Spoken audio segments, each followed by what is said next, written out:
Hi, my name is Kirsten Eagles. My student number is T00698082. And today I'm just going to be talking about kind of what I found out about continuing education in regards to how things are kind of done at my clinic currently. So I talked with some of the techs that I work with, as well as kind of discuss some things with my manager. So I just want to kind of preface this by saying that I'm not, putting down or bashing the clinic or the company in any way. I'm just there were some things that I realized while kind of researching this that didn't quite sit quite right with me. So just a few years ago, our clinic was taken over by one of the major vet companies. And since then things have kind of changed slightly, just in regards to kind of what's available as far as money goes and whatnot.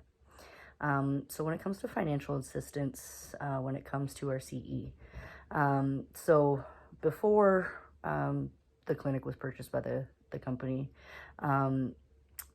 the clinic would often send all of the staff to clinic or to conferences throughout the year. So I was fortunate enough to be able to go to one of those conferences. So the clinic paid for everything for us to be able to go sit in on those lectures and stuff, which I was super thankful for. To be able to get that opportunity to sit in on those, and I just found that it was really nice of them to be able to pay for that.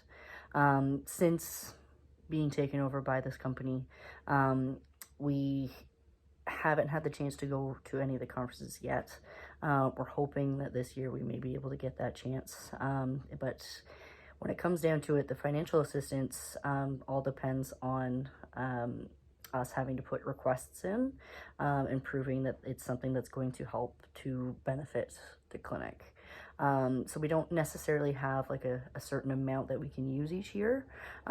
It's just kind of what we can show will provide the clinic with the best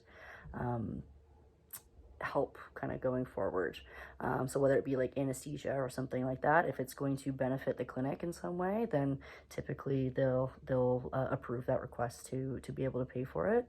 As well, I think we have one Vetfolio profile that the company pays for us to be able to access, which is really nice. For lunch and learns, I've only had one lunch and learn done while with the clinic in the past 3 years or so. Our manager, she does find that it kind of, we can't take the time throughout the day to be able to kind of close down and have a lunch and learn.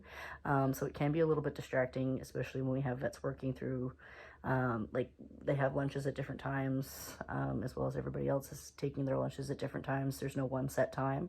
So it's hard to kind of get everybody together to be able to sit down and do an actual lunch and learn. But the one that we did have, they came in and discussed Galliprant, and kind of the benefits of Galliprant, which was nice. It was nice to be able to ask questions about it and to kind of get a better idea of what we're prescribing to our patients, or what the vets are prescribing to our patients. What I would kind of like to see going forward, if we do get the chance to have those lunch and learns, anesthesia is something that does really interest me. So finding, better ways to help anesthetize our patients, to make things a little bit easier, to as far as recovery goes, or inducing our patients, anything going forward is helpful, because it's a constantly changing field, and we can't stay up to date on it unless we're doing things like that.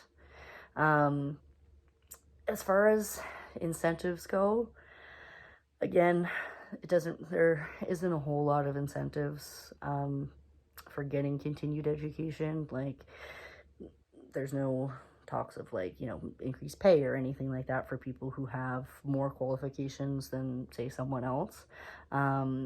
So it's something that I would kind of wish to see going forward, is kind of incentivizing us to want to learn, because it's very common for a lot of people to just kind of get stagnant in a job and just do things one way that they were taught and continue to do it that way, when that's outdated by 4 or 5 years, and we could be